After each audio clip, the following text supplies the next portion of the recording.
Hey everybody, thanks for checking out an episode of Beers by the Ivy. Shout out those people on YouTube for subscribing. The download people are downloading and listening to podcasts on Apple and Spotify. Really shout out you guys. But yeah, we're gonna break down the top 10 teams in the NFL Week 8. It's an interesting time period, right? Because we've seen all the teams play 7 games. But I think we know who's the best. We know who's the worst. The middle of the road. I think that's the challenging part to decide on. Who's gonna win. 1 or 2 playoff games. I think who's gonna win. 3 playoff games, etc. I think that's a lot easier because these top 3 teams I got are, I think, undeniably the best teams in the National Football League. But let's just jump into it. Number 1, Steelers. Steelers are a tough team. I really like Tomlin. They're 5-2. They played some tough games. They got 2 quarterbacks, both can play. Russell Wilson, obviously that move last week I thought was kind of interesting. I probably would have stuck with Fields, but nonetheless, Tomlin goes with Russell Wilson. He had a terrible first half. So a few really good passes. Those rainbow throws, right, where he kind of puts some air under the ball. I mean, it's classic Russell Wilson. It's something Justin Fields doesn't have, right? So it adds a whole new tier to their offense. If Russell Wilson can play strong, then, maybe they do, win a few more games and get, to maybe, top of the AFC type team. But, 5-2, they're in a good spot. I don't think they have a quarterback to win the Super Bowl, so that's why I got them at number 10, but they're a really solid roster. Next, 49ers. I don't believe in the 49ers at all. I don't like the 49ers.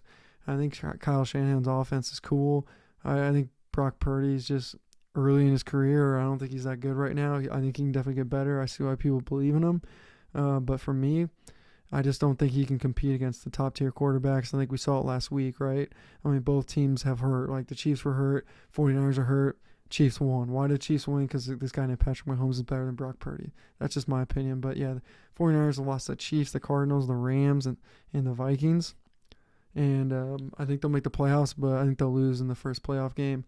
I think their window is last year, and I think they missed it. I think people think that windows are open for long in the National Football League, and the truth is they aren't, especially when you had players that are older. So yeah, I'm not a big 49ers guy. Next, Texans. Texans got smashed by the Vikings, but other than that, they've had a pretty good season. I really like C.J. Stroud. Mixon's back. They're looking pretty good. Are they tough enough to win? Are they mentally strong enough to win? That would be my question going down the stretch. Can they compete with teams, like the Ravens or the Chiefs? Because those are the teams you have to beat. So can you beat those teams? My answer is probably not, but I think the Texans can pretty much beat everyone else. So I got the Texans pretty much having the same season they had last year. Next is the Bills. I put the Bills in front of the Texans. Now, the Bills did beat the Texans, and, of course, they got smashed by the Ravens on national television. But, I just put them here just because of Josh Allen. 5-2 again. Solid squad, not a great squad. I think if they don't win the Super Bowl this year, they should get a new coach and try to get a new vibe. If Brian Daboll gets fired from the Giants, which the Giants should not fire Daboll, but if they do fire him, then the Bills should pick him back up immediately. All right, next, moving to the Commanders. Man, I've been up and down on the Commanders. Like, at first I didn't believe that they're good, and then I started believing that they're good. And I honestly, sitting here, like, I don't even know if they're good. But, I mean, they beat the Bengals, the Bucks, the Cardinals, not bad. They lost to the Ravens. Everyone's losing the Ravens right now. So, yeah, I mean, 2 coaches, offensive coordinator, head coach. Those guys have both been around the league a long time. Both have been head coaches in the National Football League. Yeah, so I feel like the Commanders are this year's Texans, right? They might win a playoff game, might win 2 playoff games. Everyone's going to feel really good about the season. Everyone's going to be happy. They're going to sell season tickets for next year. Life's good. But, yeah, I think they're in a good spot, but I don't see them winning a Super Bowl. Jane Daniels has got to stay healthy. He's got to avoid hits, and he's got to just get a full season under his belt and full reps. That's the best thing that can happen for that franchise. Next is the Packers. Packers, some good wins, right? They beat the Texans, they beat the Colts, they beat the Cardinals, they beat the Rams. Some good football. Jordan Love, he's back, he's looking good. I feel like his first 2 games weren't that good, but his last 2, pretty solid starts. I feel like his feet are back under him after the injury. So, yeah, I mean, I got the Packers 5-2, probably in the toughest division. I don't think that's negotiable. They're in the toughest division, and they're playing good football. Also, their defense is on my fantasy team, so I will be rooting for Packers defense to continually step up throughout the season. Next to the Vikings, I'll put them here out of respect, but at the same time, like, I don't think Sam Darnold is going to win Super Bowl, so you can put the Vikings anywhere from 4 to 10 in a list, and that would be fine with me, right? Solid roster once again. They're just kind of like the Steelers, but like they just feel better because they have like an offensive coach.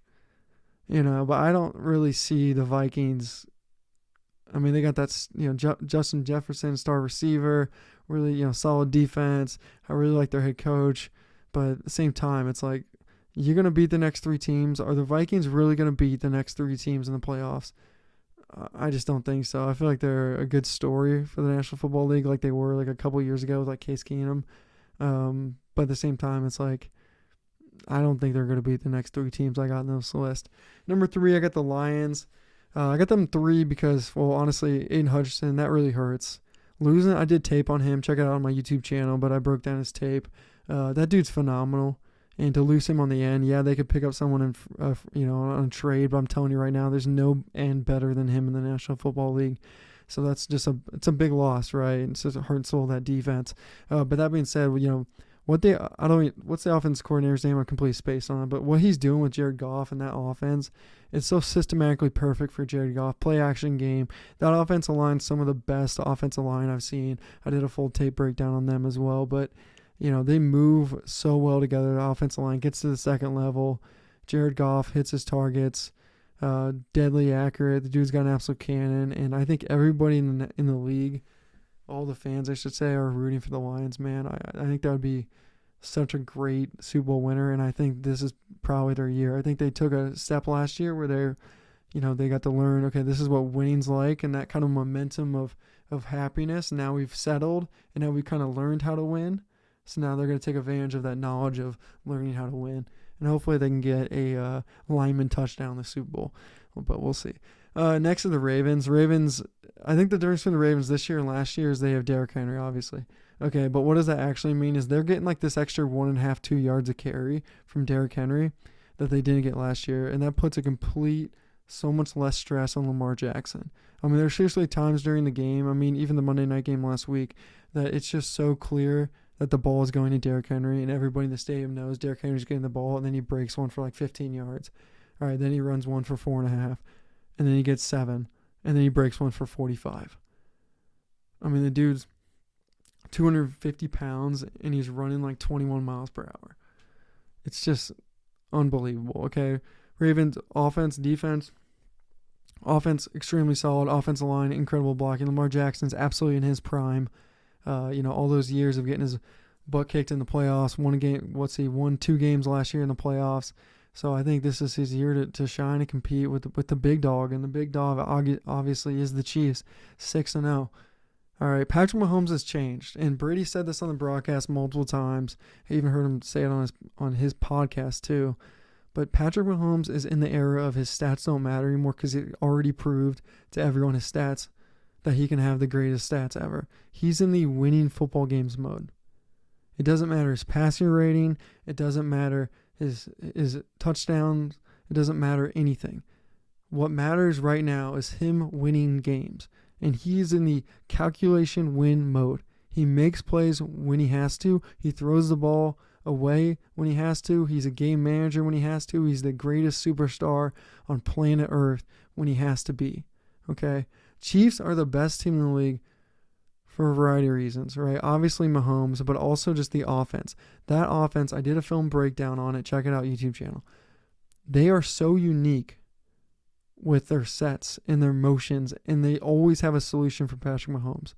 Andy Reid obviously is a genius, but once you actually see the tape, you'll see why people talk so highly of Andy Reid.